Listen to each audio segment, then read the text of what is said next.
where I was like, hey, I'm growing mesquite in Saudi Arabia, and I'd really love to understand how you run your operation because I can get them to grow out here, but I don't know anything about, harvesting and storage and, the actual process of milling the mesquite.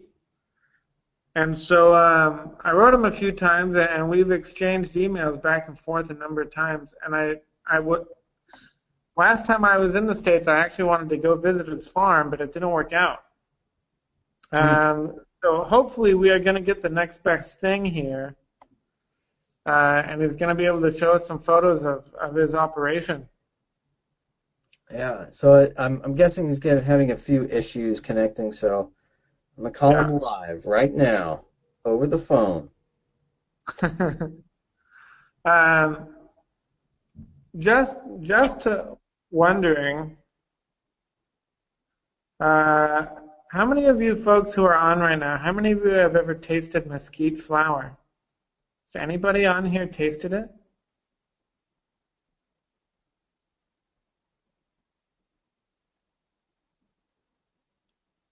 Sherry wishes she had. I think you have to, right now, unless you're in an area where it grows wild, like in San Antonio, for instance, you can buy it on Amazon. It comes in little packages, and you can make pancakes or waffles with it. There's a group that Brad Lancaster is a part of called Desert Harvesters, and they've got a bunch of pictures and a bunch of recipes up for processing and cooking with mesquite flower. But mesquite is a funny thing because it's a little bit demonized in international development circles or in aid development circles, because there are a bunch of countries where mesquite was kind of piloted as this miracle tree that would be able to feed people in the drylands. But what they have found in a variety of places, like in Somalia and Kenya and a couple other countries in the Sahel region of Africa, is that what I've read and heard from people is that it will steal water from other plants, and then it ends up taking over the ecology of a place. I know here in Saudi Arabia, in some of the wadis, the dry river valleys, I know that they have burned groves of mesquite because they were afraid that was going to happen. So it's kind of a controversial thing, and I get emails about it every now and then from people in Africa and in the U.S. Southwest about whether or not mesquite should be considered a sustainable silvopasture kind of crop or kind of tree. And so that's why I was excited to have Mark on. We'll see if we can get him. It is always tricky when you've got farmers who are out in the sticks. I want to know who Gnarly McBean is. Also, MK Parr, what was your experience with the mesquite? What did you think of it?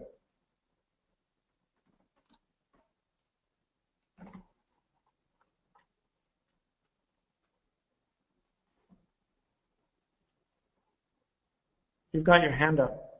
Hey, Raleigh, are you still here? I think Raleigh's on the phone. Hey, Neil, yeah, I'm chatting with Mark right now over the phone. He's just having trouble connecting, but he'll be on shortly. Cool. What we connect to is he's got a cool Facebook page we can show everybody about mesquite.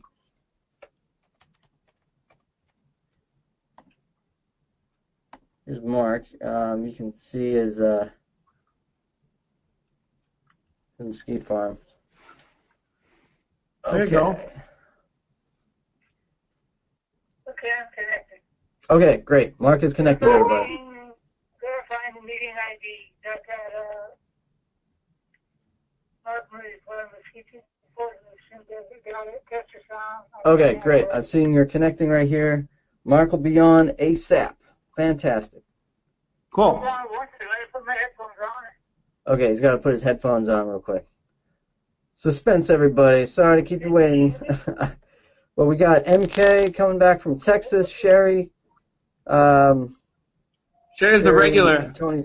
Sherry, yeah, good to see you again, Sherry. Tony coming back from southern Utah.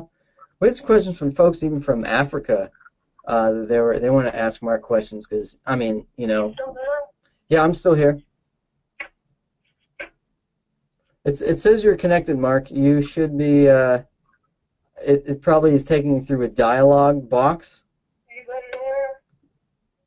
It says you're not connected to audio. Now he's here. Now you're here. Great. You got me? Hey. Woohoo! Yeah, we got Welcome, Mark Mark. on, everybody. Now let's just see if we can connect his webcam. Now, Mark, can you can you click behind that orange arrow? Can you click that the camera icon so your There's a webcam little can camera connect? icon underneath the orange arrow. Yeah. Got a mic. It's got a computer. It's got a give your mouse control keyboard to somebody else. It's right under the mic.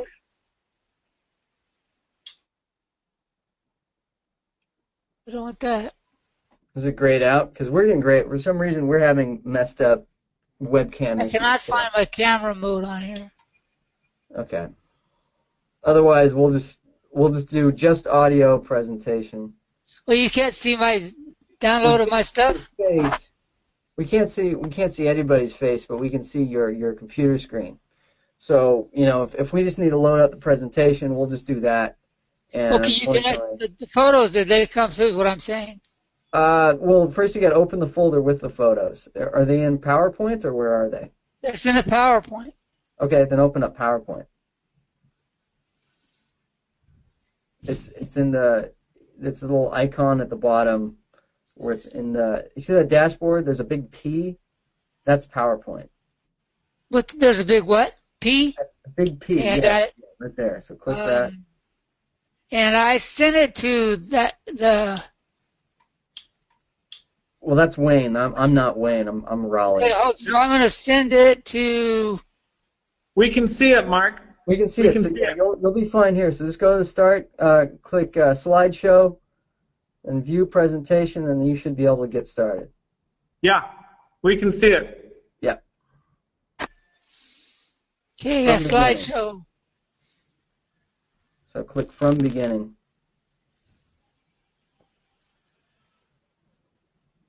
No, it's top left near file. Where? From beginning. From beginning. From beginning. You're close. No, go to slideshow. Hold on. Okay.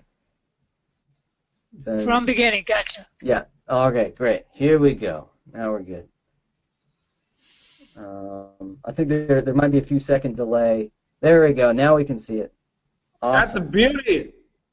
Beautiful. Hey everybody, if you can see the mesquite tree on the slideshow, give me some ones. Let me see you can see that. One, great. So it looks like folks can see it.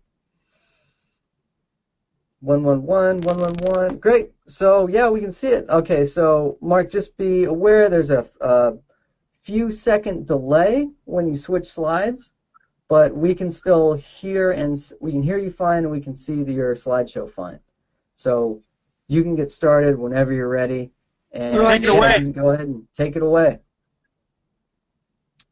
Okay, this is the second slide. The pod man. That's a picture of me, of course, standing in front of those are 5-year-old mesquites. They're planted from seed in 2005, and they were grown out of my grow-out facility and then transplanted to the field. This is the original planting. Some of the bigger ones you see I have been growing in other containers for years, but this is the original first planting. You can see the irrigation tank, the tractor with all the materials in it, And we shanked in all this tubing in there, so it's in the ground. And every one of those is a baby mesquite. Every 1 gallon pot is a mesquite spaced on 12 by 12 spacings. The 1 gallon pots are put around them. I cut the bottoms off and flipped them over for protection from the jackrabbits, because they're horrible. I mean, they destroyed 2 times that I planted.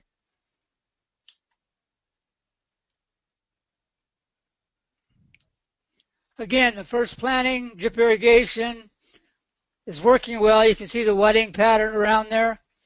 That's 1 2-gallon per hour emitter per tree. And I run it 24 hours every 6th day, about once a week, 24 hours. And hey, Mark, do you mind if I ask you questions while you're going through it, or do you want to go through it and then we'll do questions? No, that's fine. Go ahead and fire away. All right. First, can you tell us where you are? I'm pretty sure you're in Arizona, but whereabouts are you? I'm located on the lower Colorado River, about 120 miles from the Mexican border, going up the Colorado River. It's a little town called Parker, Arizona, or in Bouse, Arizona, Bouse. The zip is 85325. And how hot does it get in your summers there? Well, the record right here is 132. Woo! But usually the average running temperature during the hottest part of the day, which, by the way, is harvest time, it runs about 116 to 118 average, but then we'll have days where it's 122. We usually just cut off and stop working at that point in time. Yeah, I can imagine. But when it's not 122, you keep going, huh? Oh yeah, I mean I won't pull the crews off until I decide, hey, I just can't take it anymore either. But usually it's just we only work from like 5 o'clock. As soon as it's sun up to 1 o'clock or noon, and then the noontime siesta goes on the rest of the day. There you go. And how cold does it get in your winters? Do you get frost there? Yeah, the recorded low that I've seen is 13. Okay. Everything that I'm going to do is in Fahrenheit. I don't do the Celsius very well. Yeah, that's fine. Anyone who wants to convert, they can convert. Okay. But and then what's your average rainfall? Average is 4 inches. 4? 4 inches, yeah. Yeah. Okay, so that's 100 millimeters for the. I can convert that one on my head. That's 100 millimeters a year. Okay, I just wanted to get that out of the way so that people understand the type of climate you're in, and the sort of parameters you're working in, because this is true desert kind of stuff. All right. Okay, you keep going. That's what I wanted to start off with. Oh yeah, there behind you, you can see this picture. You can see there's a wash. And the reason I chose this location in particular over any place else was that wash recharges the aquifer. The aquifer here, you hit water at 60 feet. And so it's pretty cheap to pump the water out. I can pump an acre foot of water for about $30. That's 327,000 gallons for $40. Wow. But this location has a rain-fed aquifer, so it replenishes itself. It's not replenished. It's not a one-time. It's not what they call a dinosaur aquifer, prehistoric. It wasn't put there and then once it's gone, it's gone. It'll always be recharged. Cool. And so that's the wash right behind it. That's where I dead ended. But we own the property back from that too. All right. Here's where the whole process started for the germination of the plants. For most of them, a lot of them I started this greenhouse. There's a lot of engineering and design in this particular greenhouse. First of all, it's very affordable. It's all PVC. And it has 2 layers. One layer pulls up from the right over to the left, and that's the polyplastic that I use during the winter. During the summer, you pull that back to the right, and to the left is the sunscreen, which is about 80% shade. Then you pull that over for the summers, and then you just keep reversing it. And again, it's just real cheap to build and operate. Mm. And that produced those 1 gallons are all babies. And basically everything that I grew came out of this one or another one like it. You can see the rolled up polyplastic on the right.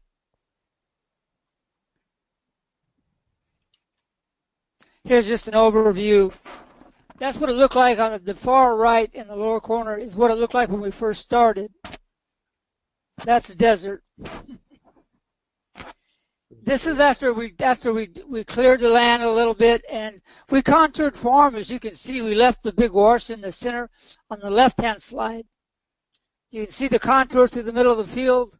So we left the water do its natural course. At the end of my property, this thing flows right back to the river, to the wash. But I dammed it up down here so that can back up and help to recharge the aquifer right underneath me. And so we have 2 of those that run through the property. But we left the natural contour of the farm, hence we had to use drip irrigation. And that's the first planting when we first got started, the first 3 rows of mesquite. And when did you do that, Mark? This was 05. These 2 pictures are here that stuff on your far right is 05. The stuff in the center is 07. And I decided, and there's a lot of ironwood, Palo Fierro. It's in that middle row I just planted, and I put out about 70 of the ironwood just to see how they do under drip irrigation in that environment, because they have a good market in the landscaping industry. So then you can see when it's cleaned and prepped, it's a beautiful looking, plantation. But we try to do no-till farming. This was the last time this property was ever disked. And then once you don't disc, you have to go to hand hoeing. But when you hand hoe after 2 seasons, you can maintain this with hardly any effort. It has to be it's rain germinated, and if you don't disc and you don't plant the seeds, it just doesn't. You don't really have a problem with weeds. Here's just a random one of how you mill it, or milling equipment, and kind of its beginning to the end. I bought the mill on the lower left-hand corner is an industrial baker's mill, and it's designed to mill, regular flour. But in the center, you can see those 2 cylinders that are stainless steel. Those are solid stone, and they rotate in opposite directions. The corn goes in the top. It gets milled and then blowed out as the flour on one end. But the problem with that was that mesquite has so much sugar that it clogged up the wheels. It bound them. They caught on fire, actually. And so I hadn't thought of that. But that's what happened. And so then I had abandoned that. That was $4,000. Then I built this one, which is a used ball mill used in mining. And inside of that steel cylinder on your lower right is 150 pounds of steel balls, about 2 to 3 inches in diameter.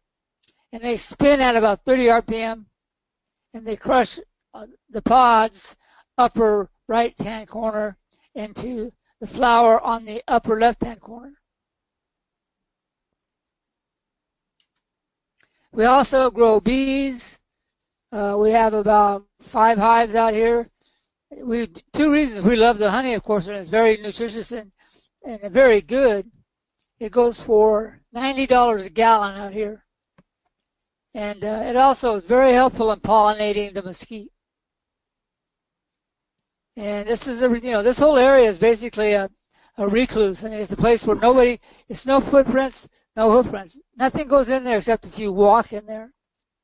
We don't allow, even cell phones aren't allowed in there because some theories are that cell phones disturb the flight patterns of the bees coming and going. And it's just that we just decided not to let it happen. Every now and then there's exceptions, but the bees have a lot more potential. We just don't have the time to develop it. here's a load going out for planting. These are probably replants from some of the ones that the rabbits destroyed. These are all 5-gallon.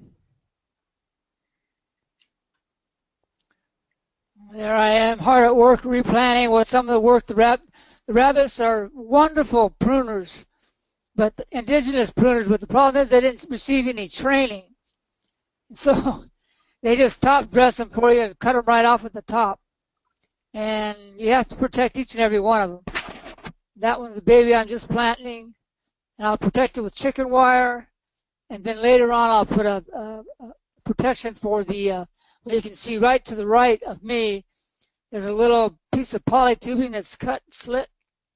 You slide that over the trunk, and that prevents the rabbits from girdling the tree. Then on the lower right-hand corner, we also grow jojoba as a mother block for propagation.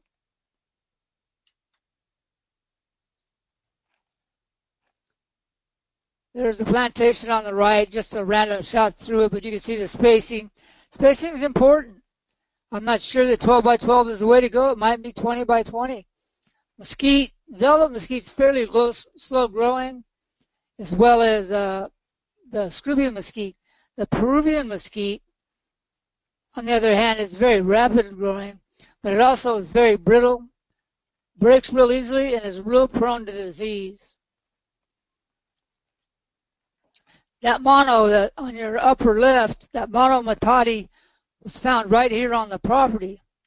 That was used by the Indians to grind those pods into that flour. And that's where I got the idea. I says, what were the Indians doing out here? I mean, if you mess up out here, you die.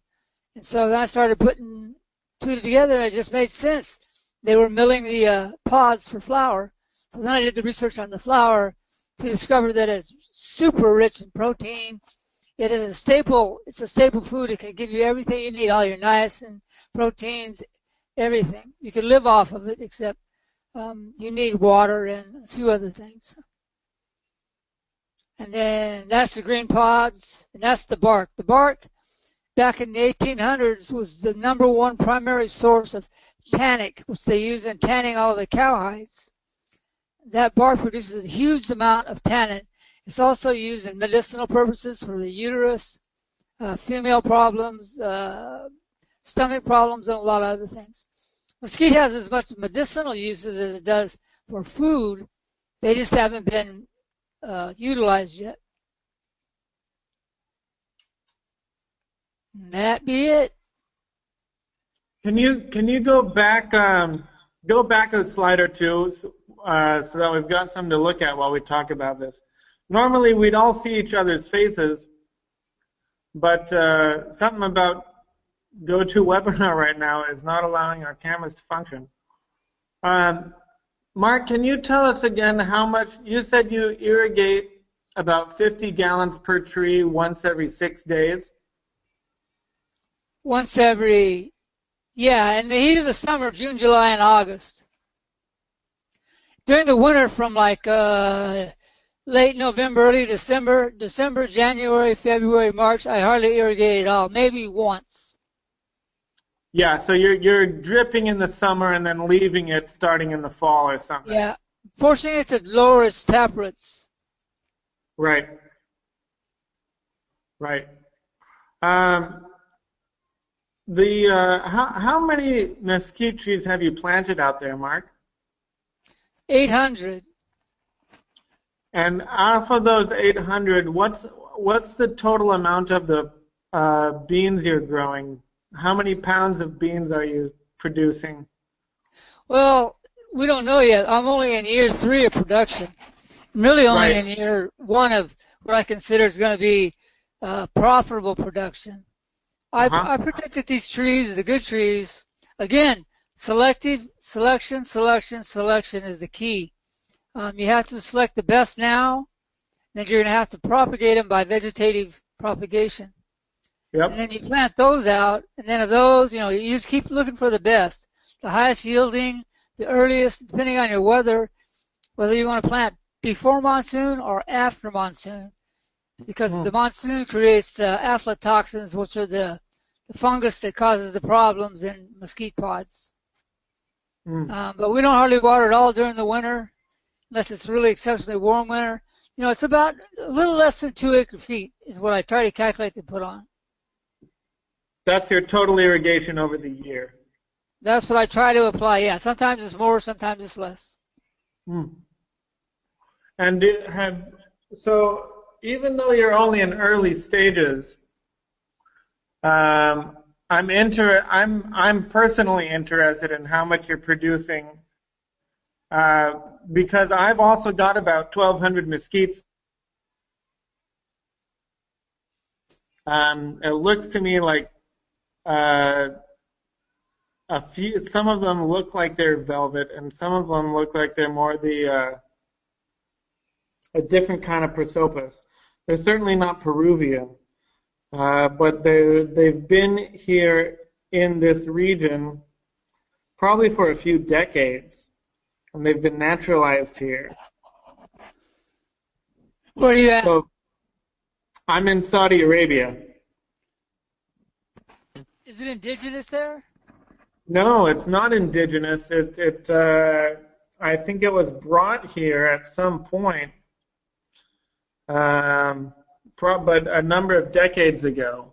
It came over probably by cattle, and Yeah. that's how the mesquite. You can see the evolution of mesquite across the United States by following the cattle routes of the early 1800s and early 1900s, late 1800s. As the cattle migrated towards California, they dropped the seed in their poop, and then that seed would germinate and grow, and then the next generation of the cows kept coming for 30, 40 years. So they just kept expanding that range, because prior to cattle, there was no problem with mesquite. It's funny how everybody hates mesquite because it cuts up on the grazing land for cattle. Well, before cattle, mesquite was here, and it was beautiful.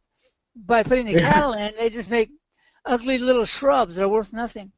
So what you have is probably a homogeneous mix that you'll never know, because it's probably brought over by cattle out of Texas, New Mexico, California over the years, and then acclimated to your area. Yeah, that's likely the case. Can you tell us a little bit about your harvesting process? The harvest is the real hand labor, but it's pretty easy. Excuse me for a second. It's all based on ground prep. See, that's what with your 1,200 mesquites, they have to be. I believe they should be started at an early age of a pruning program to shape them more like you saw the pictures of about 4 to 8 feet of clearance off the ground, so you can get underneath them, because you have to rake it up. But if you prep your ground right, and it gets a little rain on it, it gets a little pack, you can rake it up really fast. Harvest is quick, but you have to rake it. It has to be a hand harvest. Yeah. I'm seeing this on your Facebook page. Like a lot of the harvest, she's raking it up. And so this is for every tree. You go around and you shake it, and then you harvest it like that? Yeah, we don't shake it. We let the natural weather do that for us. I mean, the pistachios, pecans, they have those big tree things that grab it, just shake the crap out of the tree, and then they got the big nets that open up and catch it. Well, maybe someday that will be what mesquite can do, but right now on my budget, we're lucky to afford rakes. Yep. So it's rake and hand labor and put it in drums and haul it out to the roads, and then haul it from the roads up to the storage facilities, store it, and then mill it and get it out. Get it harvested as fast as possible, safely stored, and you really need to do those, because then you're opening yourself up to Vitophila, and that's what wiped out the industry in Mexico for a while, because they got a bad load come across that had that in it, and then the government just shut them down. Right. When you're storing them, they've got to be dry, hey? Yes, when you store them, are you washing them after the storage before you mill, or do you wash and then store? If they're not that dirty, I don't wash them at all. That's another misconception. If you can't, the rocks are the only problem.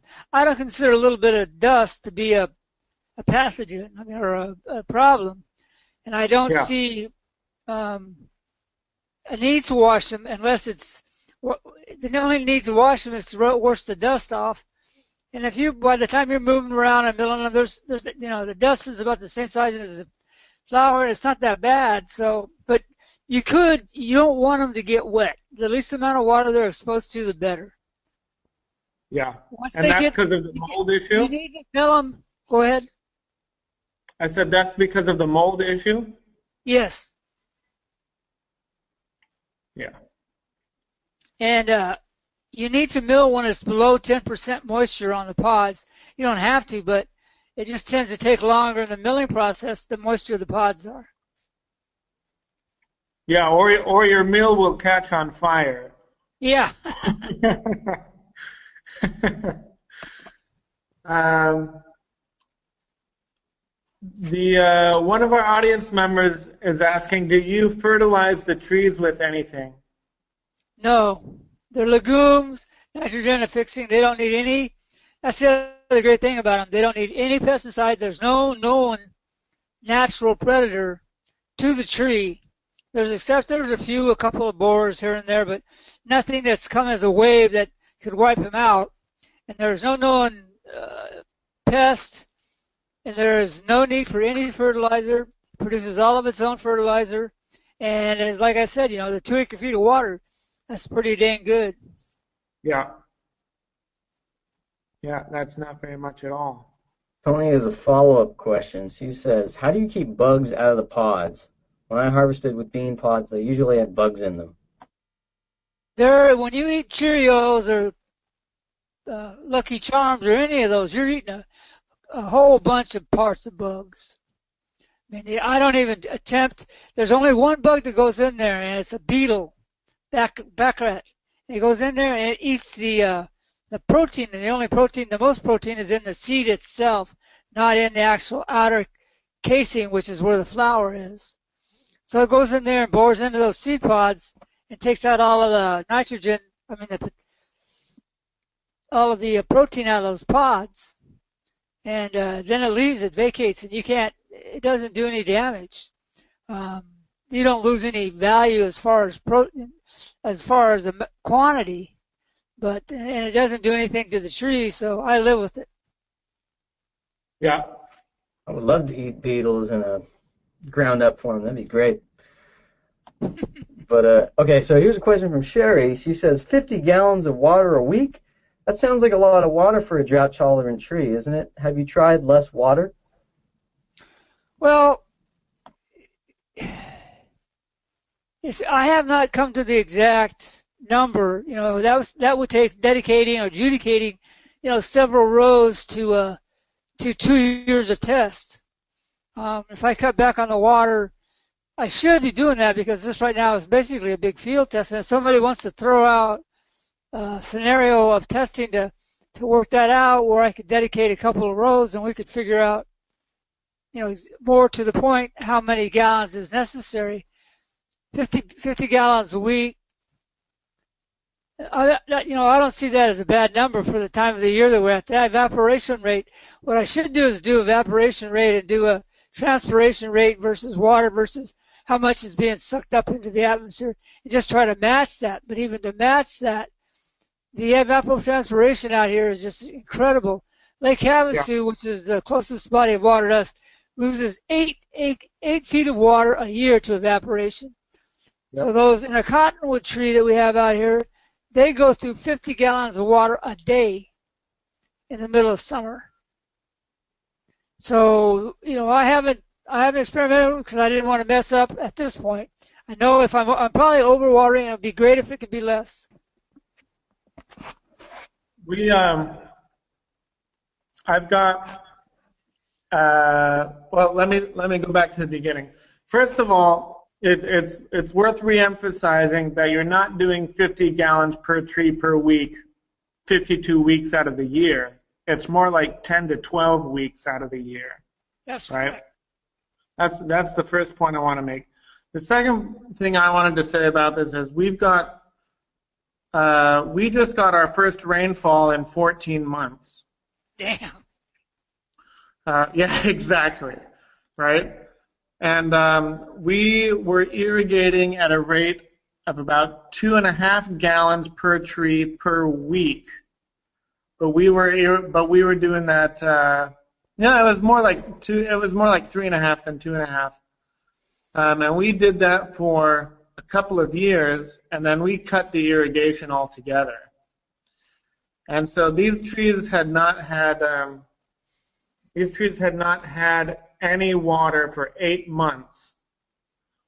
Not since September, and now we're just getting into May.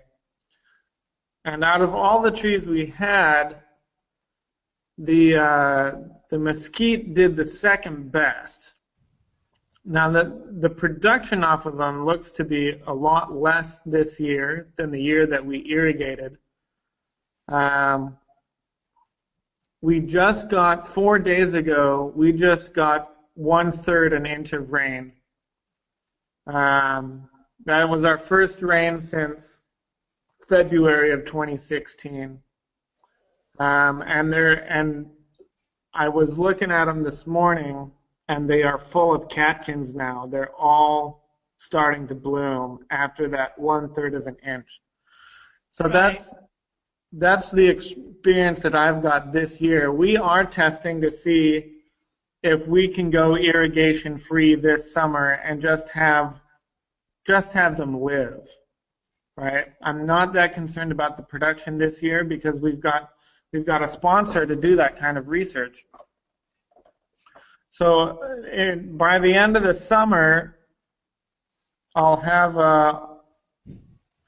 either have a bunch of dead trees or I'll have some very hardy mesquites.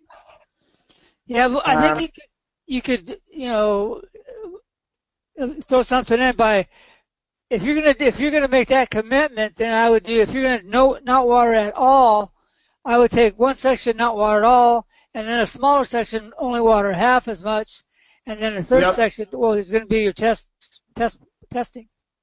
Yep, exactly. So that's what I aim to do this summer. That's a great project. I'd love to see how that works out.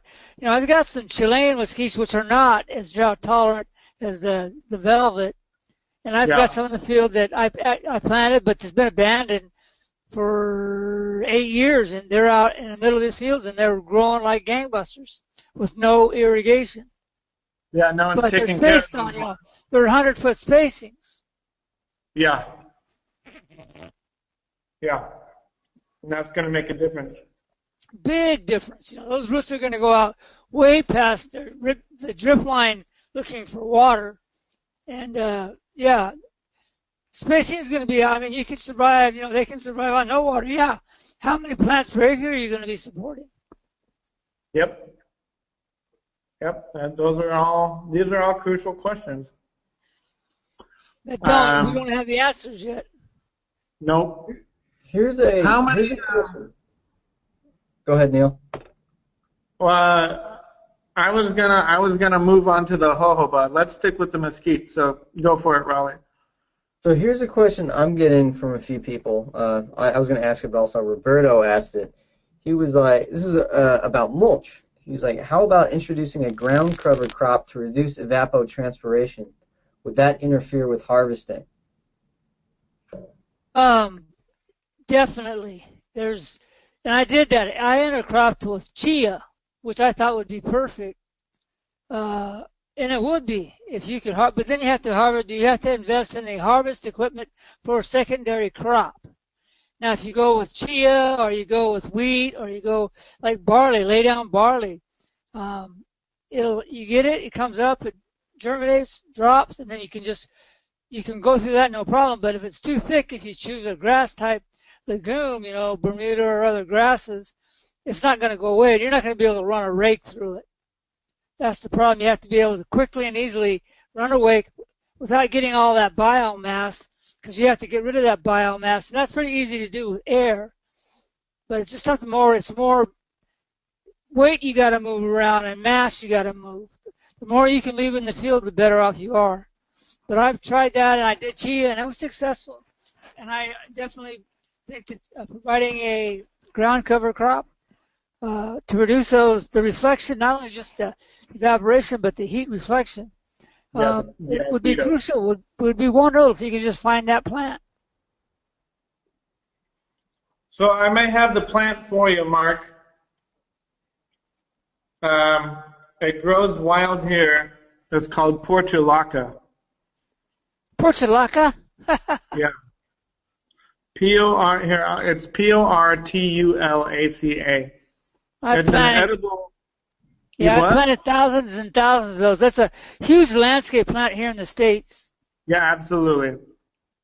What was your experience with it out there? Well, it does well. I mean, compared to, this is doing your custom landscaping for high dollar guys that replace it, at least twice a year.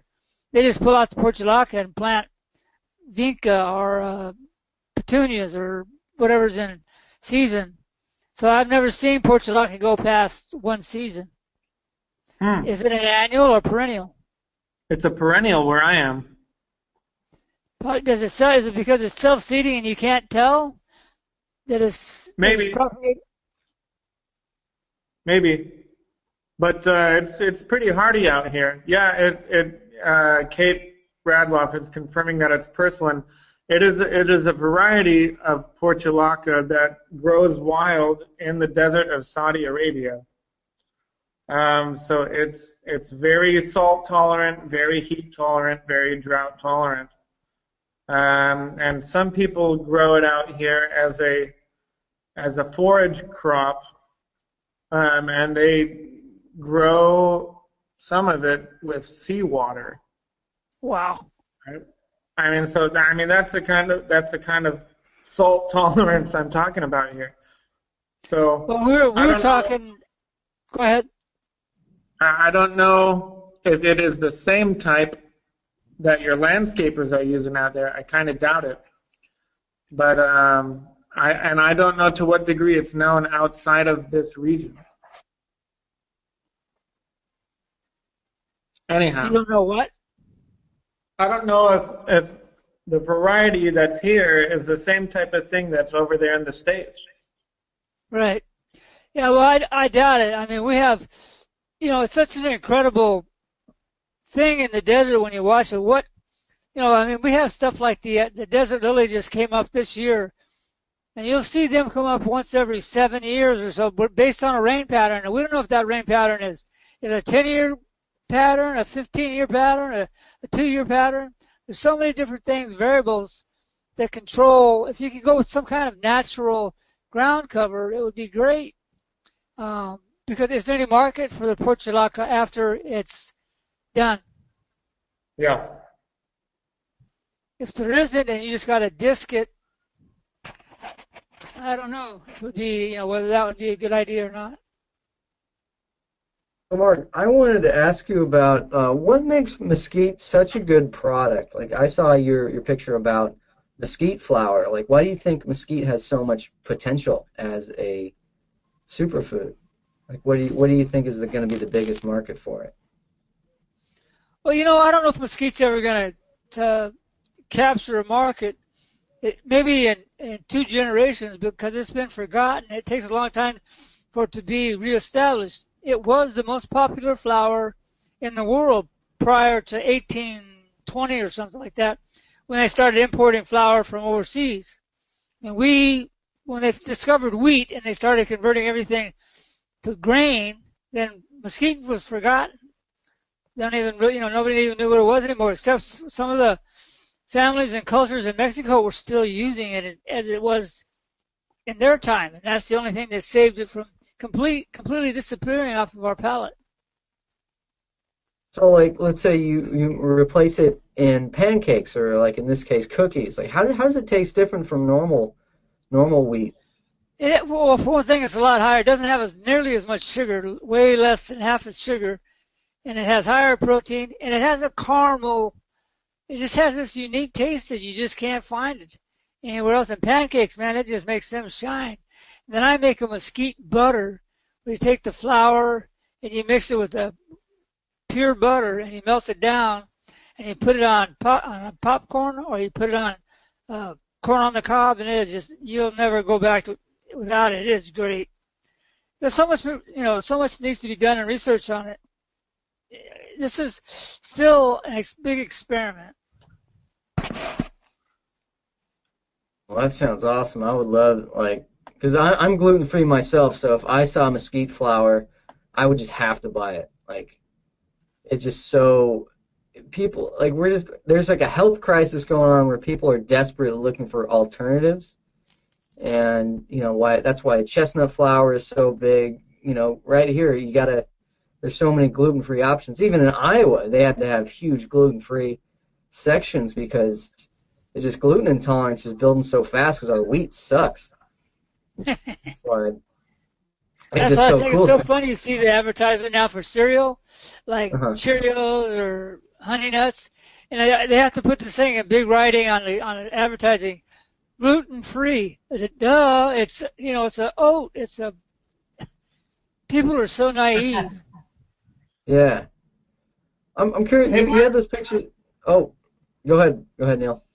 We've got someone attending from northern Somalia who he says Prosopis juliflora, which is the variety of mesquite out here, is extremely invasive without irrigation. And he asks, his name is Ahmed, says, how can we take full advantage of this mesquite? Well, in Mexico, the number one thing they do in Mexico is they turn it into charcoal. And they sell mesquite charcoal for a lot of money. It burns longer, it burns cleaner, and it has a very unique taste. And you'd have to do the research on making it into charcoal. I'm pretty sure they burn it once, then they do some other stuff to it to re-energize it, and then you burn it, and then you can bag it and sell it in markets. But that has a very big demand, and just as a charcoal.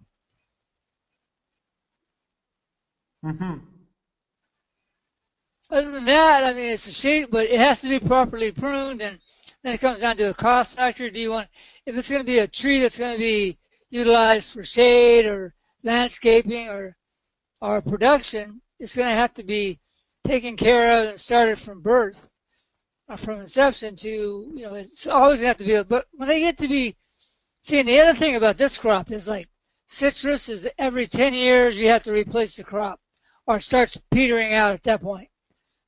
Date palms is a lot longer, of course, 20, 30 years. Yep. Everything else has to be replaced. All the citrus and all those other, even peaches and pears, they all peter out at a certain age. Mesquite will keep producing for 100 years or more.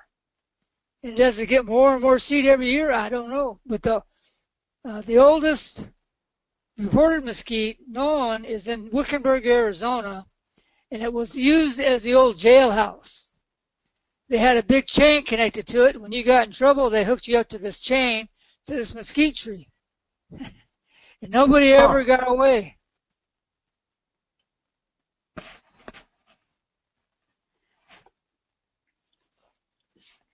Oh, nice. So you mix that honey with the mesquite flour? Is that kind of the base of the mesquite butter? Well, no, that's butter and mesquite flour. The butter is the butter's the basis for the mesquite butter. You can put honey in it, just make it better. Just something about the way the corn and mesquite jive when you're working with it. It just creates this completely new butter experience. Well, it's just that people are paying big money for native foods. Like right now, a big thing is there's tons of articles about native cuisine opening up, and this is something that I think people would be fascinated by. But more than that, and here's a question from Susan Cousineau. She's an awesome scientist. She's in the Bay Area. She's also an ecologist. She says there are a number of portulacas used in landscaping, basically a flowering cover succulent. Purslane is one of them. But Sherry asks, how much flower could you get from one tree? Well, it's about a 60-40 or 40% ratio. 60% flour, 40% chaff. The chaff can be used composted and used in a number of ways. It makes an excellent compost. I'm growing earthworms, night crawlers for composting of my mesquite leaves, chaff, and everything else. But the trees that I know that they can produce. I've harvested one tree consecutive for 3 years and got well over 50 pounds of pods. So that would represent a little bit more than 30 or 40 pounds of flour per tree. And how much are you selling them per pound? I sell it for retail. It goes retail out here. It goes for about between 13 and 15 a pound. Wholesale, what I sell it for, I sell it at about $7 a pound. That's pretty awesome, hey? Yeah, that's good numbers. But they're just numbers right now. You know, I don't approach this thing as that it's good. I approach it as it's a challenge. But one of the reasons I believe that I can make it work is because I started in Jojoba in 1980, and every single mistake that could be made by man, I made in the next 30 years, developing how to do Jojoba. It was the same thing as this, a new plant, a new idea, and it's just now catching on. But it is a great product also. So I don't make the same mistakes. I try not to make the same mistakes in producing and cultivating this idea and this crop. I don't want to see it fall on its face. You bet. Do you know other mesquite farmers who are doing this as well? Is there like a group of mesquiteros who are supporting each other in this kind of thing? Well, there's only really one. The University of Tucson has a program for the Tohono Indian tribes, and they're the originals. And they sell it. They sell it to a couple of places out there. The problem is with a lot of those deals, and that is that the devil's in the details. They can't find anybody to work, to harvest, to maintain it, to do anything. And so usually it just goes unused. But they are currently actively involved in wherever mesquite goes, it's because of what they did in the beginning. You're the only one you know of producing this stuff on a commercial level. That's correct. All right. Well, I'm hoping to join you in a couple of years. It's going to be another couple of years before we're actually producing. And then we'll be two. I know that there have to be more because you can buy mesquite flour. It comes from Mexico. Oh, is it from Mexico? Is that where it's coming? Yeah. That makes sense. Yeah, they bring it across, and then I have competitors. They call it mesquite flour. It is mesquite flour, but it's from the Peruvian type, and they're completely different deals, completely different products. You can't even compare them as far as taste goes. And I don't even harvest my Chilean mesquite pods. I leave them there for the animals. But the reason you can tell the difference is one's a good way to know if your tree's going to be a sweet tree or a bitter tree on the pods is at the end of the season, and you go into winter, there won't be a single pod left on the ground of the good trees because the wildlife haul it off and eat it. But the bitter stuff, they leave. They won't. The pack rats, nothing will take it because it's just bitter. Yep. So you cannot rely on Chilean unless they can give you documented background on this tree and where it came from and blah, blah, blah. With native mesquite, the velvet or the Texas or the screw bean, you know that pod's going to be good. It's going to be sweet. The only difference now is whether it's going to taste like an apple or pineapple or, all these other different kinds of tastes than the Chilean. Yeah. We've got a comment from Ahmed in Somalia. He says, we are facing in northern Somalia, the worst drought. It hasn't rained for over 3.5 years. And mesquite has been a lifesaver for our camels, goats, and sheep. So definitely, yeah, it's definitely been a big deal out there where they are. Actually, Somalia and Yemen they're facing some serious crises right now. So, Ahmed, it's good to have you on here, and good to know that that your animals have something to eat. Yeah, thank you for answering those questions. He sent some questions to me about these things. He wanted to ask about, mesquite. Could it be used as a large feedstock for animals? Ahmed wrote both of us. Go ahead. No, it's where we are, Ahmed, in the Mecca region of Saudi Arabia.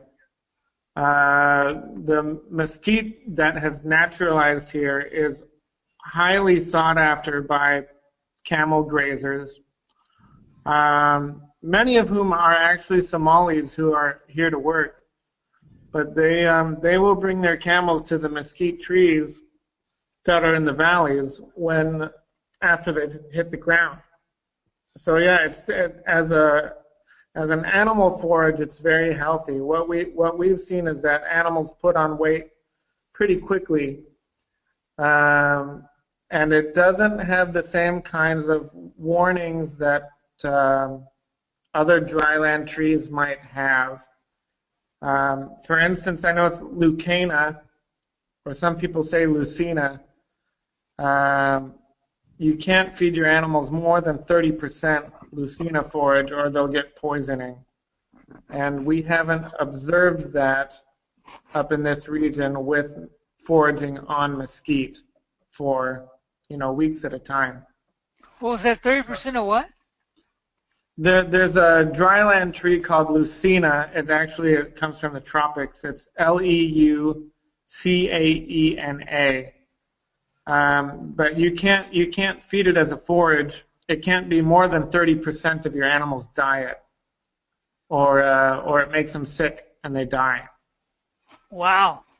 Is this on all herbivores or just that particular ones they grow? No, that's cattle and sheep and goats and camels. Wow.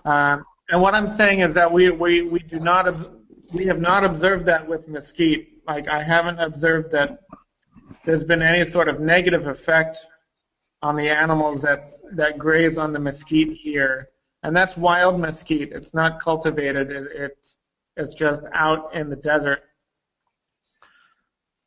Well, again, the question is it indigenous? No, it's not. It's not indigenous. So all that had to come from here, basically, is what I'm picking up.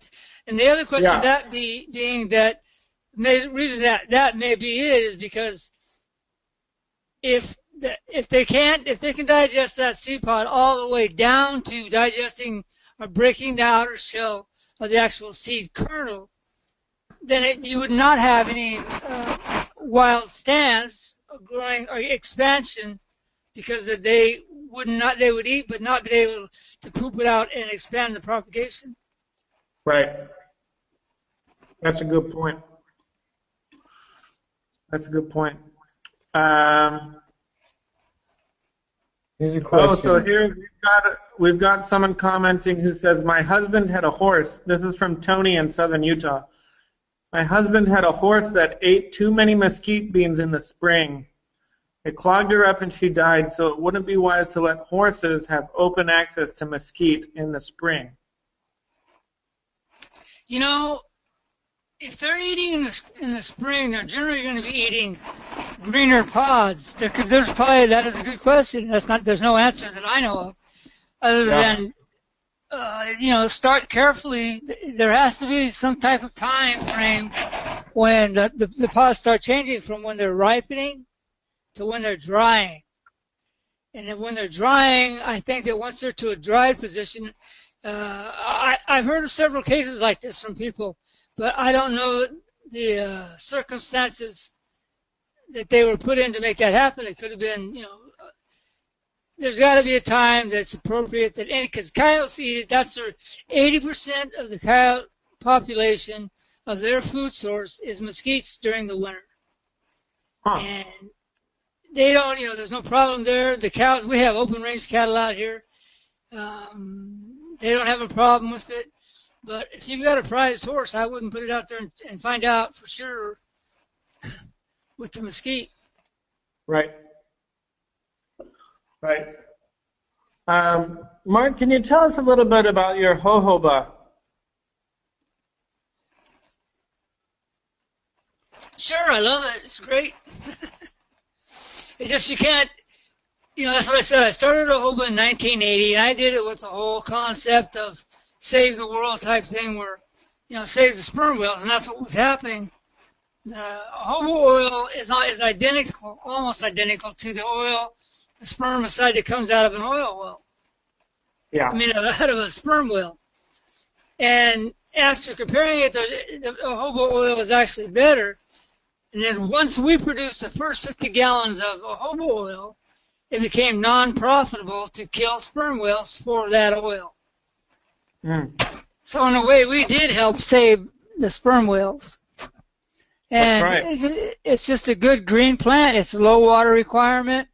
It has very extremely small tolerance levels for cold and heat. No heat, no problem, but cold, yeah. It has a very definite line where it will not make it, or it'll make it, but it won't produce viable fruit. And that was the number one killer. But the number one killer of jojoba was lack of selection, of picking out plants that grow where it's colder, picking out plants that are indigenous to the Pacific area where you are. Take it out of its climate and put it someplace else, you got problems. Hmm. So and, you found... we farmed, at one point in time I was farming 7,000 acres of jojoba. Of that 7,000, there's probably 600 left alive. I could go on for hours about the history of jojoba and the mistakes that were made that I do not want to see happen with mesquite. That'd be great. What made you stop? Like, why did you stop farming the jojoba? Because you can't keep going back to the well. They just thought money grew on trees, and it just. Here's the scenario. Every seed that's planted of jojoba is 60. The odds are they're 60% male. The only plant, the species that produces is the female. So 60% of everything you planted is automatically given a male, no product. The remaining 40%, of which 30% is not really very good. It grows seed, but doesn't pay for itself. So we got to look at, does it pay for itself to be in that field? And then can't make any money. So the leftover after that, now you got 10%. That's really good plant material out there. And you go out there and you select those and you propagate them out. Now you got some really good stuff going here that can really make the 2,000 pounds an acre mark is what they're looking for. But that hasn't happened yet. In small areas it has. Those numbers are increasing, and they will make a lot of money. And it's a good plant. So you found where you are currently that it was too cold for them? Well, no, I started this project out here with the jojoba mainly because I have a really good friend named Dave Paulskill who has developed his own clones, cuttings, over the last 30 years. And he picked out what he thought was the best. He's the most knowledgeable guy I know of in jojoba. But the problem is everybody got rid of jojoba, and then they just disced up all these beautiful stands of jojoba that, that they didn't know the history of. They didn't know. And some of those fields they disced up were the best cuttings in the world. They just disced them and planted cotton because they didn't know the value of what they had right there in their hands. So this area that I have, we set aside a mother block where I hope, if I can get it done, that it's protected forever. It's not going to be harvested. It'll be harvested lightly for the seed and for oil, but no animals, nothing. I mean, no people, nothing can change. It's a habitat set aside for jojoba and the mesquite, but not for money. Right. Here's another question from Ahmed, probably back on the mesquite pods. He says, are you aware of any harmful elements that could be an issue from overconsumption from the pods? There's a couple guys out there that have a lot more knowledge on the eating part of it. Nevin, harvesting the desert. The desert smells like rain. I'm not sure I got his last name right. Desert harvesters, get a hold of those guys. Brad. That's Brad Lancaster. Huh? That's Brad Lancaster's group, right? Yeah. He can give you a wealth of information on that I don't know. I know I've talked to several people going to all the seminars and going to food markets that there are reported cases of people, especially I've had one and this other guy has had one that had allergic reactions to the mesquite, which is not a good thing for, there's no test for it, I don't know. It's one of those, it is one of those, there's probably 5 questions out there that are going to be detrimental to mesquite, whether it's going to be really good or not, and that's one of those questions. How many people are going to be allergic to it? Huh.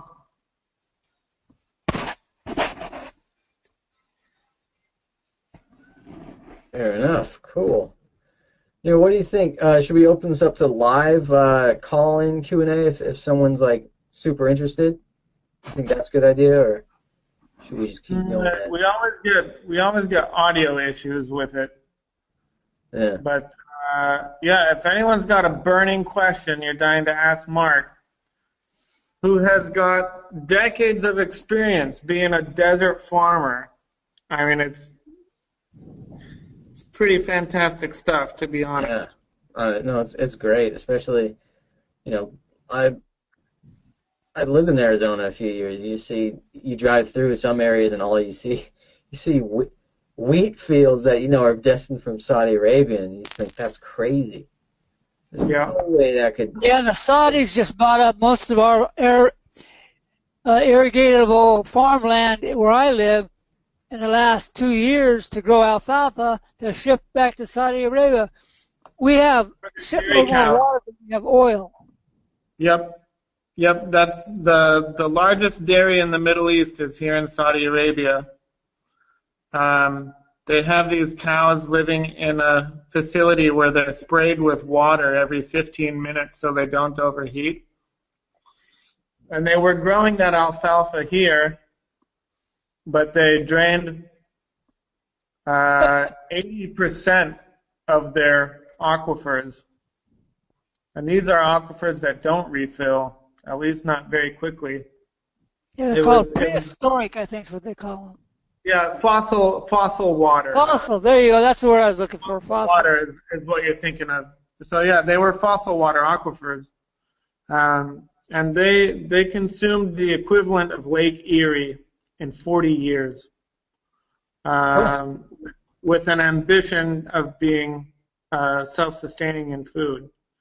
And now, and this is actually a very common pattern actually, where you get expanding populations and declining productivity of your resources, and so you're forced to expand. So Saudi Arabia has expanded into, I mean, they're your neighbors, Mark, into Arizona as well as into Somalia and Sudan and a number of other countries in Europe and Africa and the Americas, so that they can keep producing enough food. Fortunately, now they're just expanding economically, whereas in the past, when this happened to a civilization, they tended to expand militarily, because that dealt with two problems at the same time. You had less people to feed, and you had more land to feed them if you were successful in your conquests. So it's an old pattern playing out again. But well, I don't think it's going to get a chance to play it out again after this. Yeah. Yeah. Now we're too big, and there's nowhere else to expand to. No, we shouldn't have to. If it was done right, like, sustainable agriculture is possible to a degree, but people have to be willing to give up on a lot of things if they're going to make it happen. And they can't even Yeah. compromise on their coffee in the morning. I mean, it's like they want premium hay, they want premium this. When you go to organic vegetables, the cost for that, and you look at a cheeseburger, McDonald's burger, and I did that one time, a comparison to what calories and the cost of a cheeseburger to the same equivalent of a slice of mesquite bread. The one slice of mesquite bread had more value, more protein, more everything than the whole Whopper, and it only cost like a quarter. Yeah. Where's the money? I mean, what? That's the question. Where's the money? The money's in water. Mm. So sorry, we've got a couple more questions here. Although Mark, you don't do any grazing animals, right? You are milling the flour and selling the flour. You're not feeding animals on this, right? Oh, I feed my local livestock. Yeah.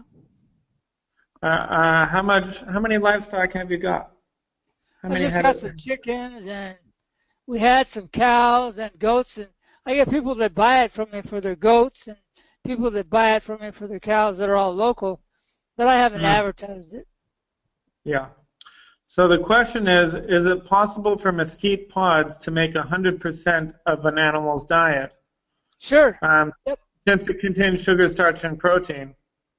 Yep, except they won't be able to digest the seed that wasn't digested the first time. But other than that, yeah, 100%. I mean, if you put that flour, that ground, what I call the husk, the shell, and you put it in front of a cows or goats, they just go crazy over it. It's just like candy. Yeah. So no, 100% of the pod, you just go look at coyote frass. When you look at a piece, that's where I harvested. And by the way, that's where I got my first native seeds.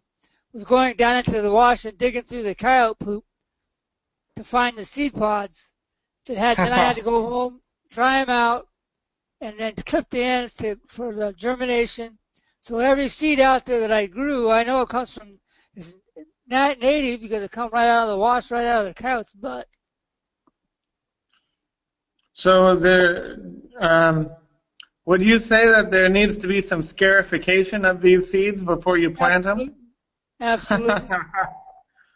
What if you're short on coyotes? What I use is a can of soda.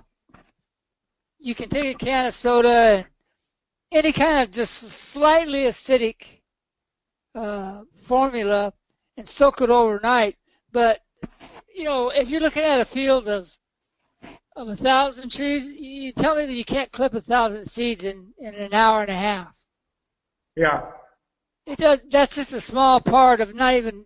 That's the first step of the first making your first mistake, is figuring out a way to do that, and then having it fail like that year or whatever because you did something wrong in this year.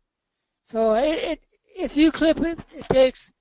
I can clip easily 100 seeds an hour. Hmm. Very interesting. Here's a follow-up question.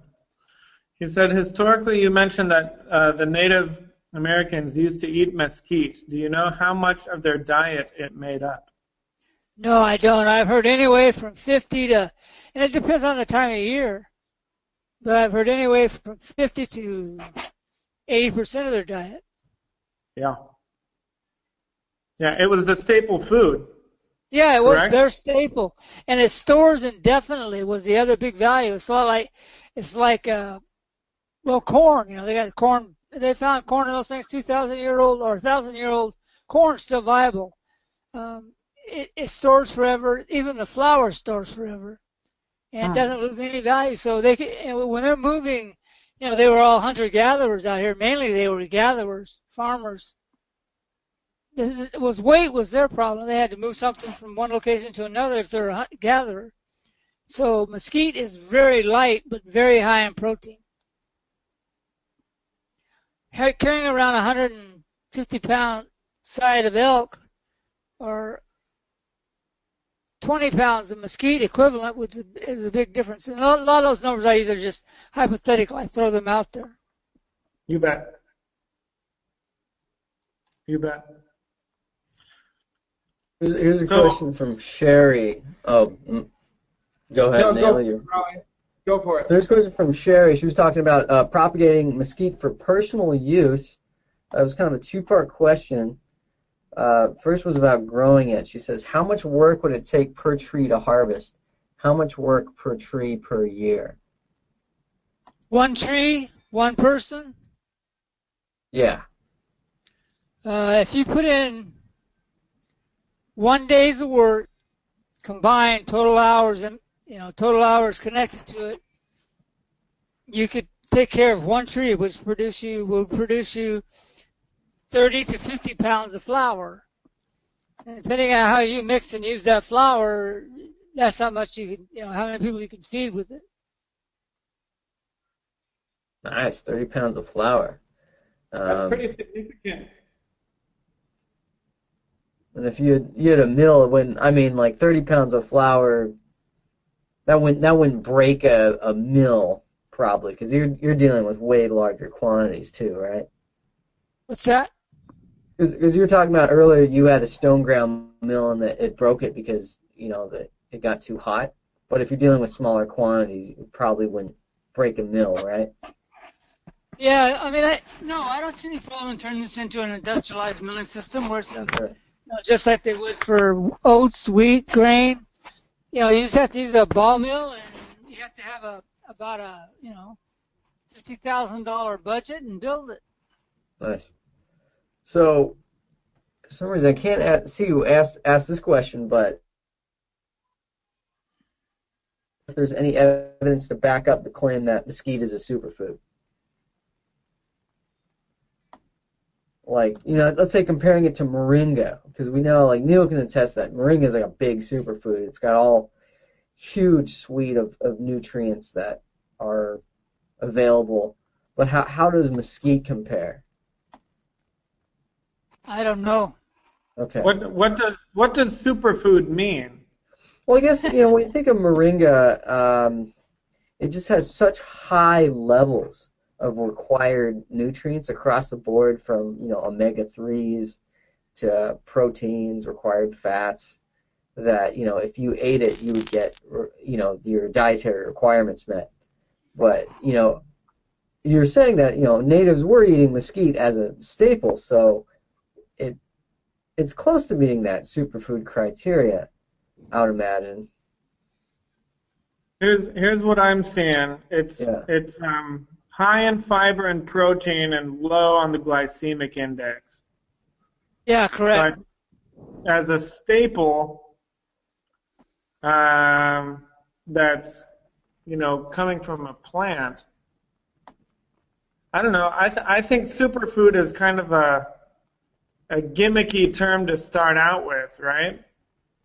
But you had your super slinkies and you had your super, there's always been a super something around whatever's in the wind, and that's why it has to stand on its own 2 feet without any of this propaganda crap. Yep. My bad. I put superfood in the title. That's I true. misled everyone. But it's a superfood meal.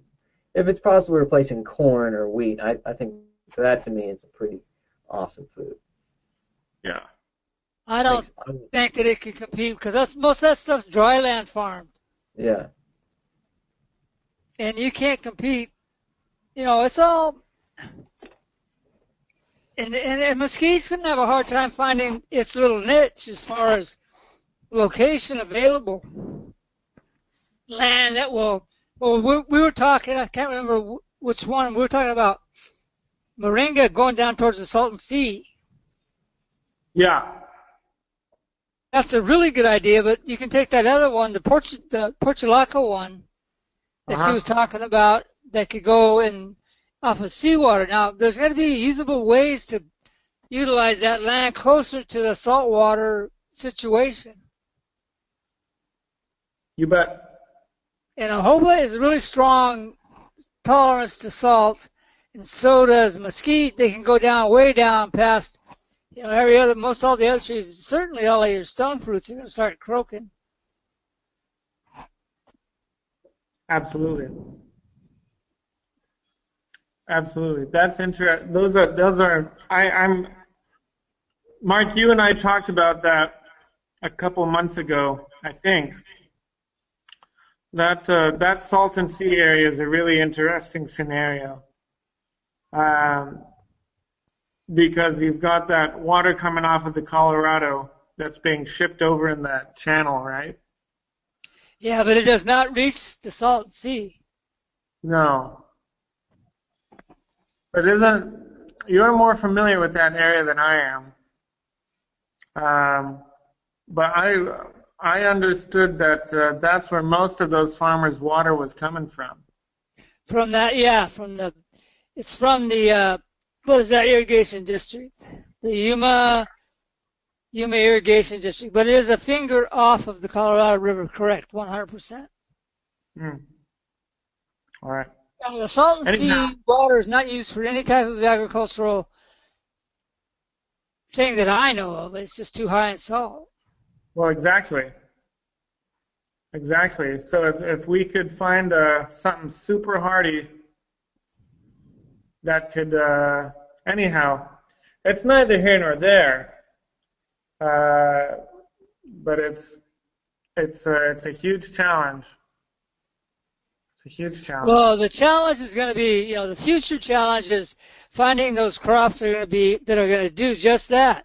And the question is, are we going to find enough sustainable crops that can help us out on bad conditions, that live in the worst conditions, that can still feed us and pay for themselves?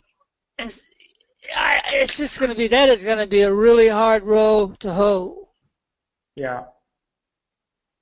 Yeah, absolutely. I think we've got another 4 or 5 minutes. It's 10:30 where I am, and I've had quite a week. But so I'm gonna hop off in about 10 minutes. But we've got a question from Ron Whitehurst here. He says, "Do you run pods through the ball mill and then screen it? Yes. And then you get chaff that you compost or sell as fodder?" Compost. Yeah. All right. Yes and yes are your answers there, Ron. Yeah. Cool. And then Ahmed, as a follow-up question, he said his connection disappeared. Could you repeat that again? If mesquite is a superfood, we answered. We honestly we weren't sure. Mesquite met a lot of the natives' nutritional requirements, and it was a staple like corn. But as a like a superfood like moringa, honestly, we're not 100% sure if that is the case. So yeah, that's what I think the answer to that question is. Yeah, but I don't like the term in the first place. Sure, no, it is like anything. Yeah, it's tough to be like, okay, acacia berries and moringa are a superfood, but all this other stuff isn't. Like, yeah, how do you quantify? You don't get to be wannabe superfood. Mm-hmm. Yeah. Okay, I just want to remind everyone again. So again, you can check out Mark's work. He's got a page on Moody Orchards on Facebook. You can check that out. The link is in the chat box below. And also, from now on, what we're going to be doing after these is we're going to post the webinar also on our private Facebook group. So you can discuss this. We'll invite the speakers on to chat about it. So I'll be posting the webinar with Mark here, and you can follow up and ask each other questions. And yeah, we want to get some more interaction going and collaboration off all of these. So I think it's a good thing that we're going to start doing after each webinar. Really good thing. I'm really happy you guys are doing this. I think it's a great idea. Oh yeah, thank you. Mark. Yeah. We love having you on. I think there's a lot that we could learn from you and your 30 years of farming in the desert. Really, really happy that we got to have you. I'm sorry that our cameras aren't working. I'm not sure what's going on with that. But I'd love to keep this discussion going. I'd love to keep you connected about what's going on with my mesquite. Ahmed, I'm really interested in seeing pictures of your animals eaten off of the mesquite in Somalia. If you've got the ability to take pictures and post them up, I'd love to see what you're doing out there. Yeah, that'd be exciting, Ahmed. Thanks for sending us those questions. That was great. Yep. You bet. Anyhow, No problem. Mark, I'm going to sign off. Raleigh, are you? I mean, I could stay around for a few more minutes. That's fine. I gotta go get stitches, but other than that, I'm I'm all right. I'm not bleeding out I yet. had a piece pulled yesterday, so you're not going to get any sympathy from me. Yeah. Don't worry about it. You're dealing with a lot more craziness than I am at the moment, so good on you. All right, Mark, thanks, Mark.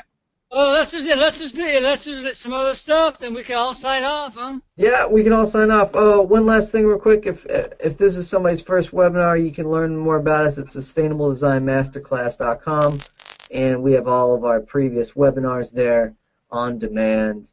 And then from now on, we will be posting to the Sustainable Design Masterclass Facebook discussions group. So find us there, and we'll send out an email about it.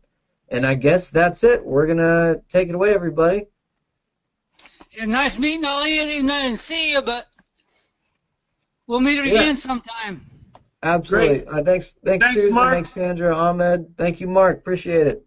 Take care. Bye-bye. All right, take care, everybody. All right, ending the webinar now. Oh, going to stop recording.